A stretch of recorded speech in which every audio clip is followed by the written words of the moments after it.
welcome to another edition, the best yet, we'd like to think, of episode 189, Gracefully and Frankly. How are you, my friend Lisa Brandt? Erin Davis, I am well. I guarantee you this is the best episode 189 of Gracefully and Frankly ever. So, well, yes, or your money back. See, that's how confident we are, truly. That's right.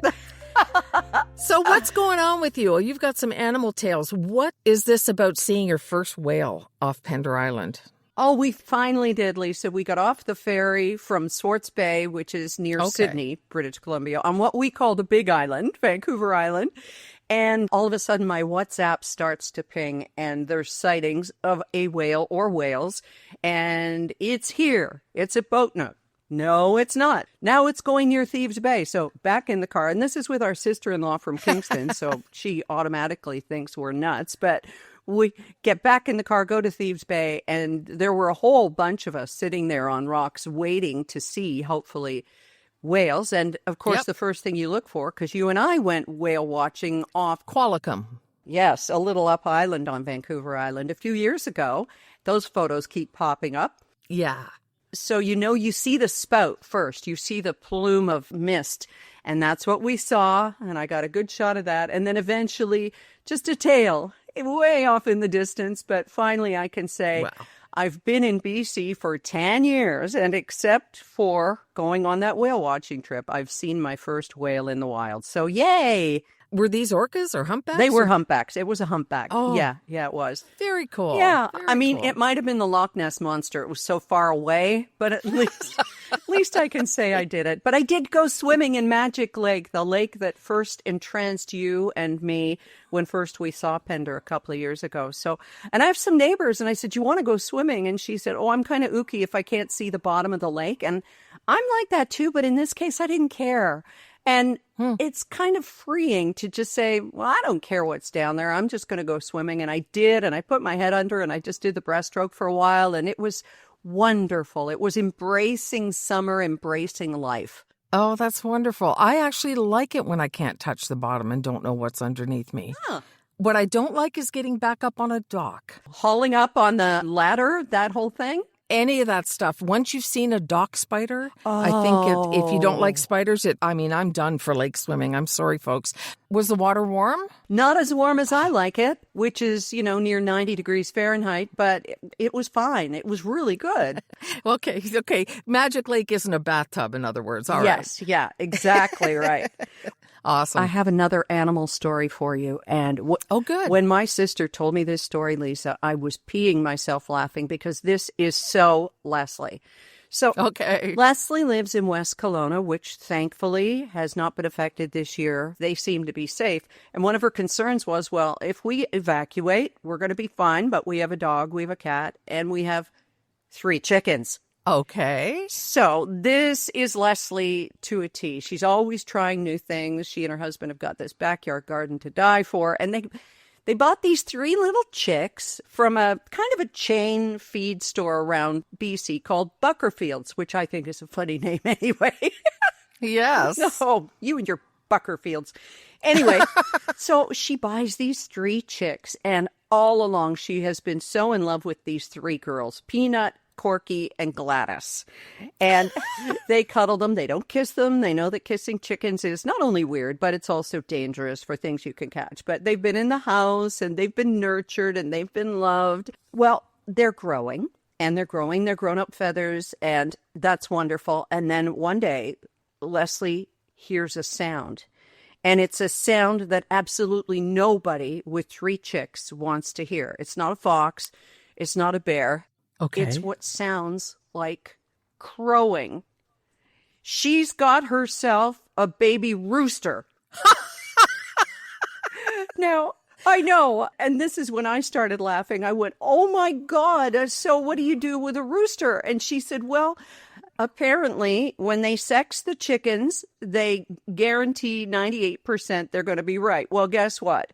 It turns out that Gladys, identifies as a female, but she is actually a male. So we'll call her Gladiator. Okay. So Gladiator is a male. And so what happens? Well, you're allowed to keep chickens, but nobody in a neighborhood is allowed to keep roosters for obvious reasons, right? Right. And to add to this, Leslie has an Airbnb where I'm pretty sure nobody wants to be awakened by a rooster in the morning unless you're on a farm.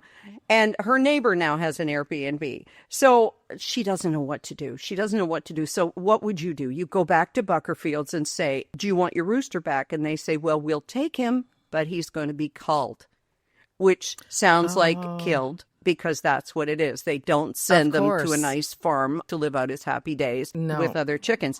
So she said no, she definitely did not want that for Gladys/Gladiator. So what she did was she went online to find a rooster collar.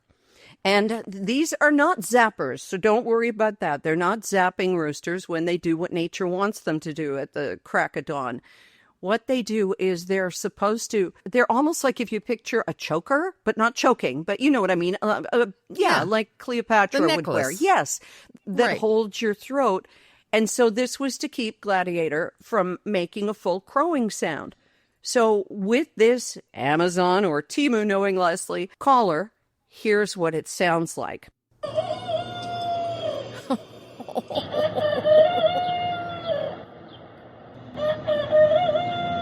It's almost like he's been muffled a bit. Like it's still... But it's still a full-on crow. It is. Yes. So it's not working? It's not working. He seems to do it not only at the crack of stupid, but for attention too. So when they come outside, he starts to crow like, come on over here. What do you do? I don't know. She's got it out there. She's asking anybody if they want a rooster, but keep in mind that on Castanet, their local social media, people are asking others to take their farm animals and their horses right now with all the fires around. So nobody's going to take on a damn rooster. I don't know what she's going to do, Lisa. I don't either. I mean, you don't want to send them to a certain death, even though we eat chicken every darn day. Yes, but this is the problem when you name a farm animal, right? Have you ever done that? Did your folks ever raise any animals? My cousins did, and they had pigs and some cows and other animals that they did name, and then they would eat. It was just part of the life on the farm. It's how they survived. But no, we never did. We didn't eat our dogs. No, thankfully, neither did we. So to be continued. It's always something with Leslie. I'm telling you, it's always something. It's too bad because they could have eggs and everything, but not with the noise. No, she said she wouldn't mind if they all got together. I mean, they've been raised like the Brady Bunch. Why not? So, I mean, it's like she said, can nothing be just the way you expect it to be in life? It just isn't. Oh, no. Speaking of the fires, so where is Williams Lake in conjunction to everything else? Do you know? Williams Lake is, as the crow flies, kind of between Whistler and up north Prince George, where you've lived. So you would know how far that is. It's northwest by quite a bit of Kamloops, which is also very smoky too. Why do you ask? My nephew Brandon is a firefighter. He fights forest fires. That's what he does every year now. And he's out in Williams Lake, although as we speak, he's in Calgary taking a couple of weeks off. Those guys and gals work so hard, as you know. Yeah, he's one of those super fit, go, 20-something guys who's a firefighter. It's what he's always wanted to do. Oh, where does he live? He lives wherever they need him. That's why we didn't even know where he was. His father, my brother-in-law, wasn't sure where he was at the time, but he said, oh, yeah, Williams Lake, he's just leaving for a little R&R right now. Oh, well, we're all thinking of him and everyone who is in the path of the fire, who is fighting the fire. Not only the ones fleeing, but the ones going in. That takes a special kind of bravery and bravado and all those planes dipping into the lakes and everything. It's incredible to see. It's so very brave. Sure is.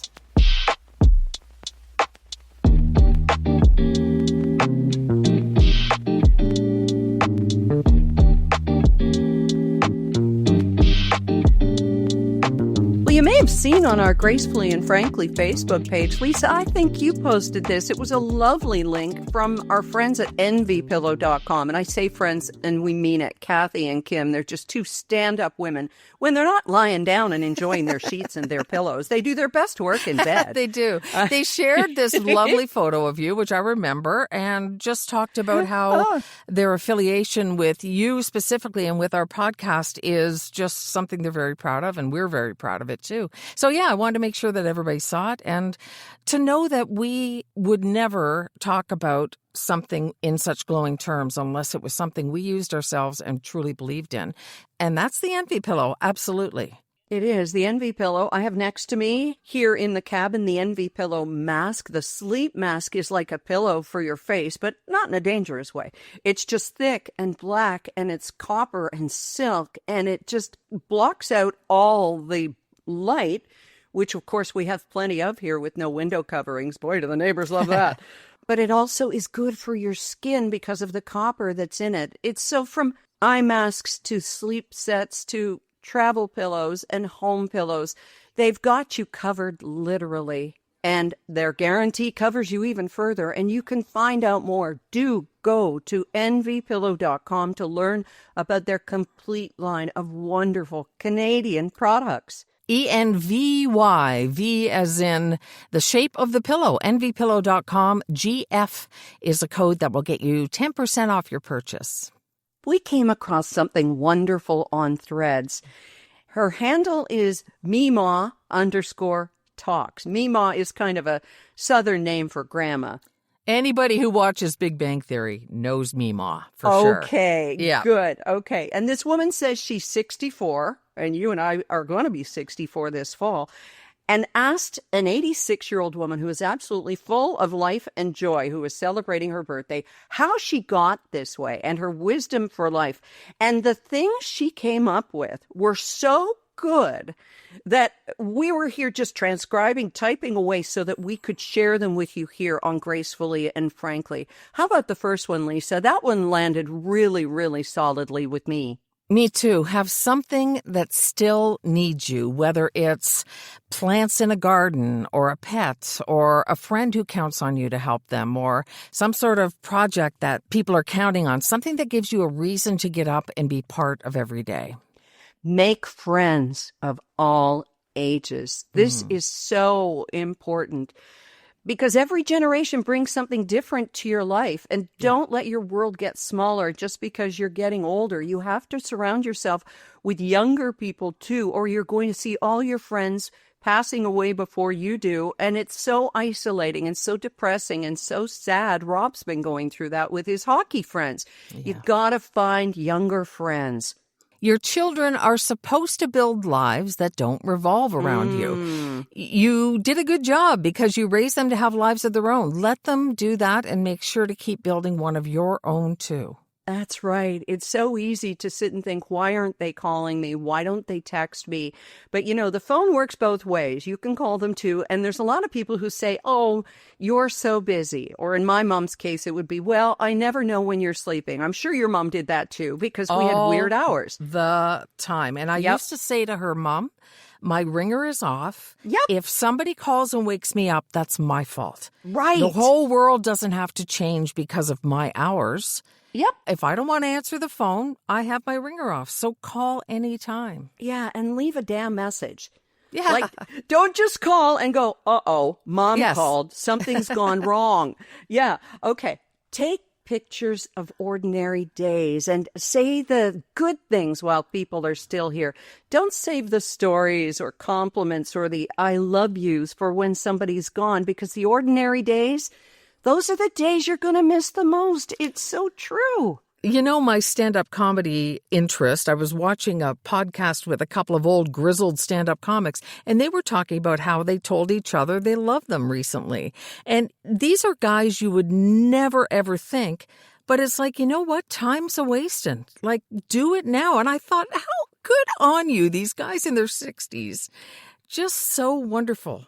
It really is. And the last one lands as hard and right on the heart like the first one. Don't spend your healthy years preparing for your old years. Oh my God. Is that ever true, right? That one caught me because I thought, I do some of that. It's not that I'm not spending the money and not taking the trip, because I'm doing all that stuff. I'm using the thing, but I am spending a little more time thinking about the future than the now, and that's always the big challenge.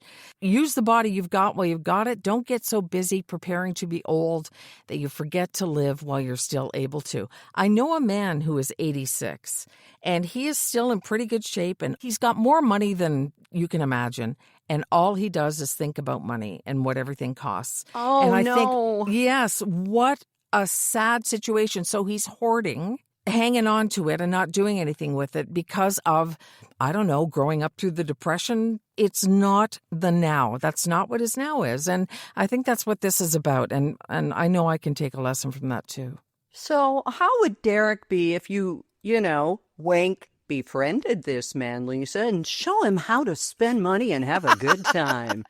I don't think he would enjoy that very much, actually. Neither would I. He's not my type. Really? Okay. All right. No. Okay, so you're not going to be the gold/grave digger. Okay, I get it.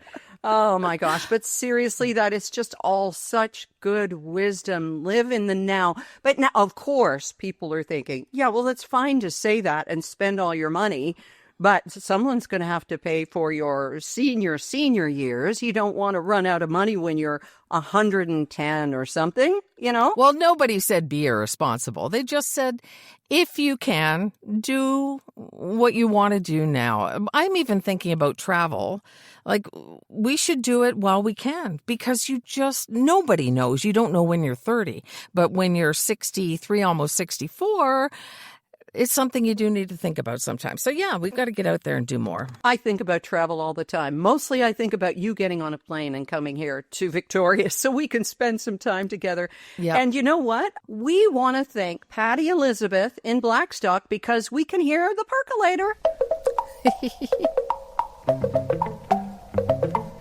More coffees. Thank you so much, Patty. Thank you for the coffees purchased through our website on Buy Me a Coffee. And all you do is click on the little coffee cup. It's yellow. You can't miss it. And you can buy us one. You can buy us 1,001. You can do whatever your little heart desires. But we truly appreciate it because it goes into the travel fund. Yeah, Patty Elizabeth went to gracefullyandfrankly.com, and there was the coffee cup on the left. And she bought us 10 coffees and said, I'm a forever listener. If you were both closer, I'd make you be my friend. Oh, well, we feel like we are, and that is truly the kindest thing you can say to anybody who has a microphone and has touched you. I smile whenever I listen as I could contribute to every conversation. Patty, do that phone. Be part of our voicemail family, too. She says, don't ever stop, please. Hugs and love being sent. Patty, and that's near Scugog, Ontario. So, Patty, yeah, that same page, gracefullyandfrankly.com, there's a microphone. Leave us your thoughts on just about anything, and we're going to share what Claire had to say in a moment. But we also got a message from Krista in Kitchener, Waterloo, who writes, I'm a current listener to your weekly podcast. I used to go to bed earlier on a Thursday evening so I could hear it in peace. And then I retired and now tune in during the daytime on Thursday. I think the world of you both, even though I don't know you. Again, thank you. It's easy to think that we listeners do know you because of your friendly banter with each other and us. But then she sent us a story that had touched your heart already, Lisa. I'm so glad that she reminded us to talk about it. Thanks, Krista.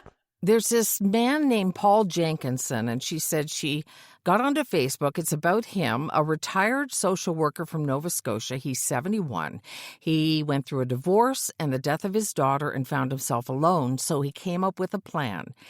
She writes, I think he realized just how screwed up this world is and decided to take his work skills on the road. He now tours the country with 2 chairs and a sign that he puts up at each one of his stops. The sign says, I will listen.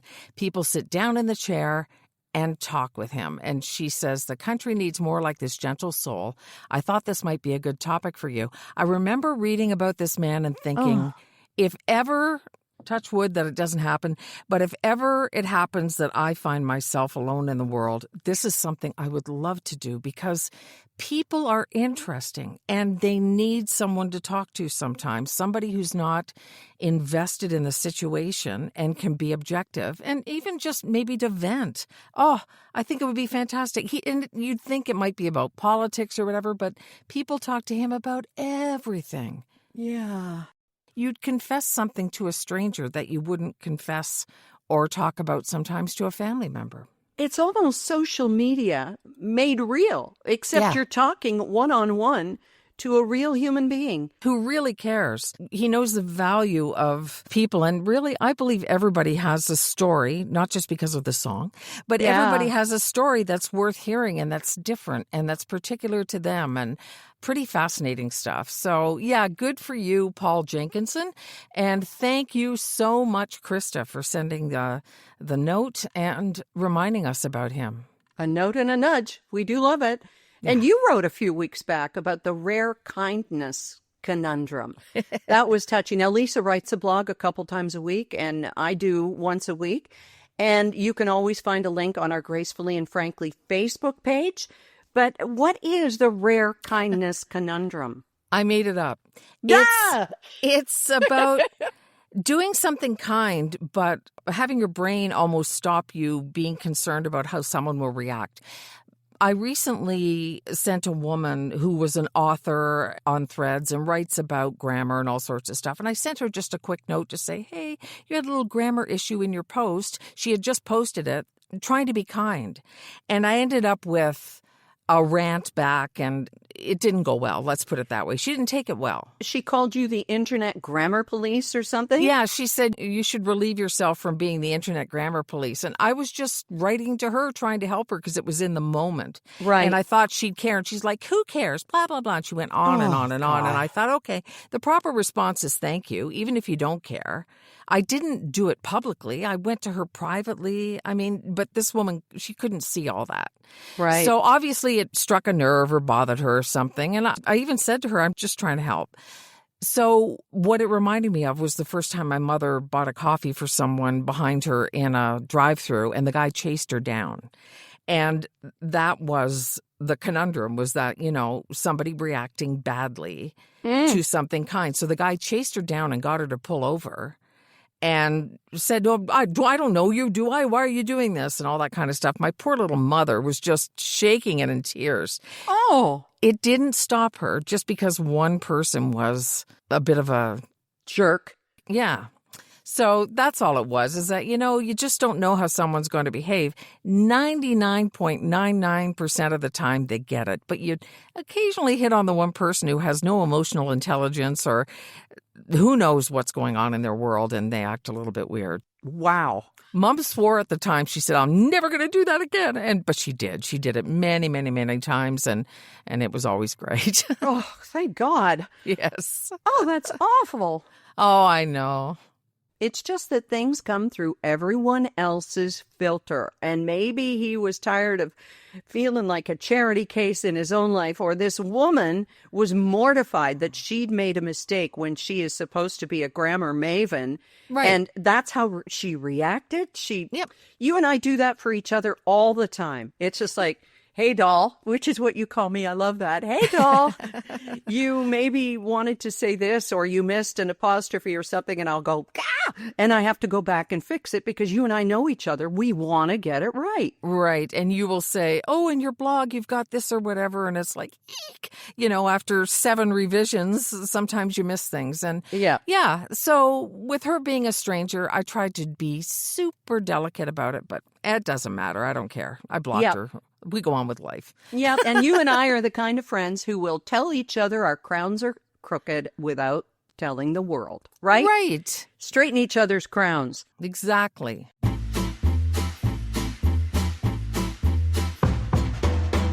We also got a great note from Claire. Oh, Claire, we love you. About pet peeves in TV shows and movies. We struck a bit of a chord with this last week. She said, great episode, Aaron and Lisa. Thank you. Hers is, why do women always look so perfect when they wake up in bed? They slept with the guy. They're still wearing a bra. Yeah.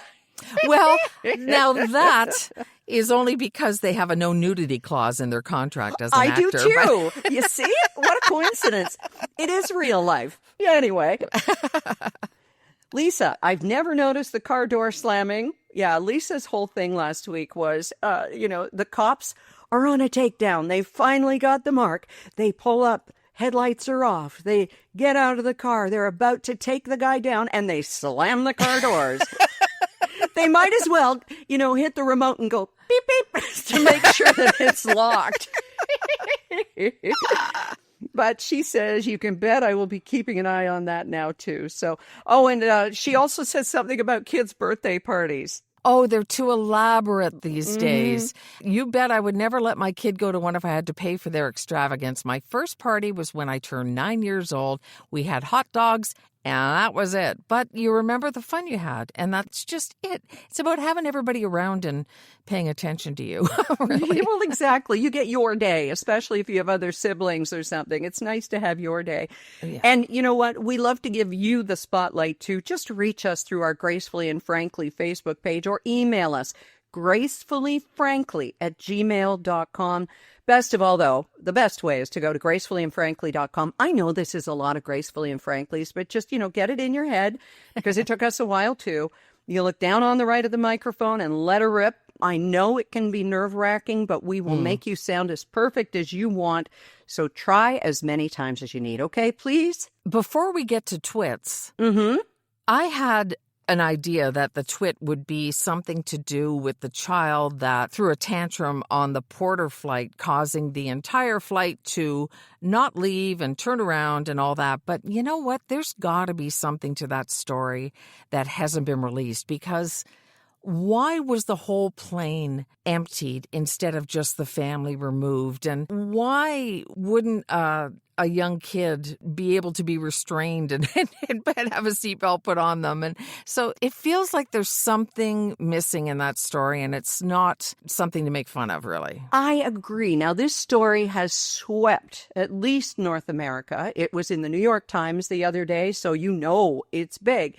The reason that the plane had to be evacuated was because they had to get this family's luggage off, and your luggage and you are never separated, okay?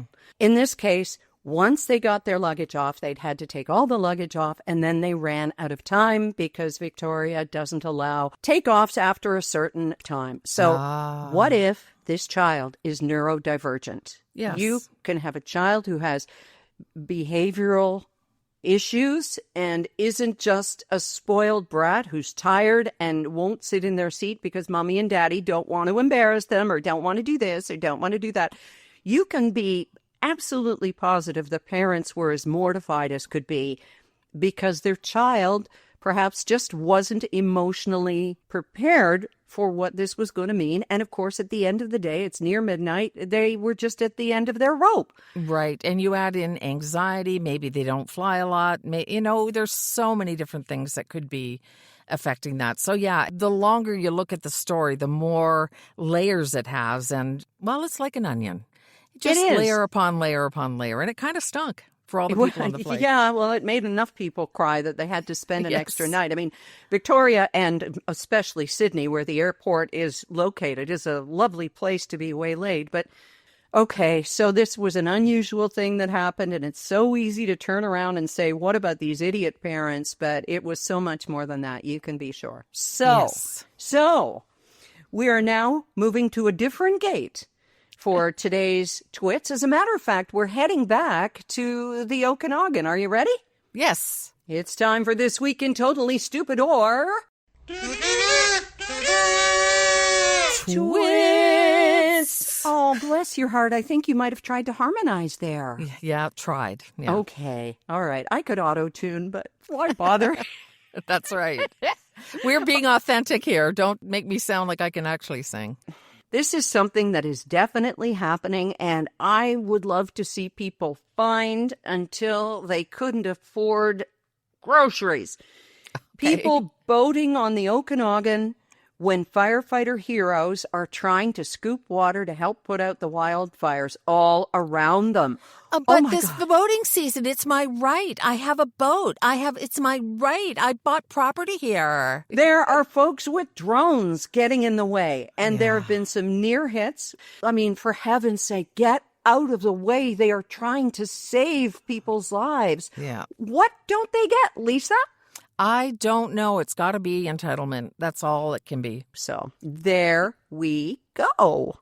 Yeah, another week, another muggy week here with some rain and some stuff, and my tomatoes are coming in. I'm getting more than a dozen at a time. Wow. It was totally worth wrecking Derek's back to take the container from one side of the backyard to the other to double my bushel of a dozen at a time. So it's pretty exciting. And these are little tiny tomatoes too, aren't they?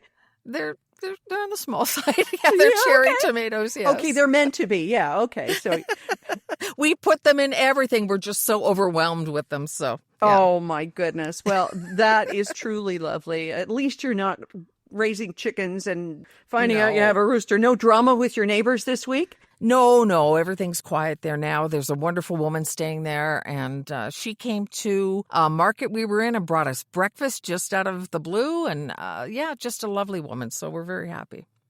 Great. We all have good neighbors, for the most part. Keep it that way. Please. So, on that note, have a great weekend, whatever you're doing, and thanks so much for spending time with us here. We are so grateful to you, to NV Pillow, and to everybody who gets in touch. You mean the world to us. We'll talk to you next week, my dear.